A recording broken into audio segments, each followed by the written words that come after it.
Nawi kalmu mubarak sha, Nowruz mubarak. Mansafir Faransa Hastam. Chers amis afghans, je voudrais vous souhaiter une très belle année, une très belle nouvelle année. Cette année est très prometteuse, elle pourrait marquer un tournant dans la vie de votre pays et dans l'histoire de votre nation. Parce que c'est peut-être l'année où vous obtiendrez enfin la paix après 40 ans de guerre. Pour cela, vous allez faire face à des défis considérables. Le principal de ces défis, c'est d'obtenir une paix solide. La paix ne sera solide en Afghanistan que si elle est bâtie sur un terrain ferme. Et ce terrain ferme, c'est le terrain de l'héritage de ces 20 ans de République islamique d'Afghanistan. N'oubliez pas ce que vous avez acquis au cours de ces dernières années en matière de droits de l'homme, c'est-à-dire notamment en matière de droits des femmes et de droits de l'enfant. Pour aborder ces négociations, vous allez avoir besoin d'être unis entre vous. Ça doit être votre force. Aujourd'hui, c'est votre faiblesse. Faites en sorte de vous rassembler pour aller à la négociation face aux talibans. Autre chose, l'année est importante. Les semaines qui viennent sont encore plus importantes parce qu'au-delà de l'enjeu de la paix, le pays et le monde font aujourd'hui face à une pandémie.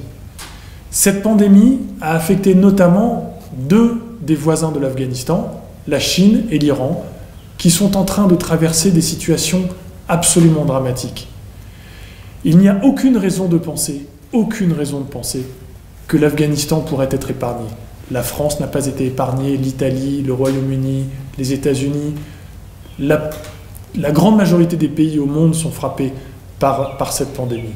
Donc ne croyez pas que la maladie va contourner l'Afghanistan. Et écoutez s'il vous plaît les conseils de vos amis de la communauté internationale dont les pays sont en train de traverser cette crise.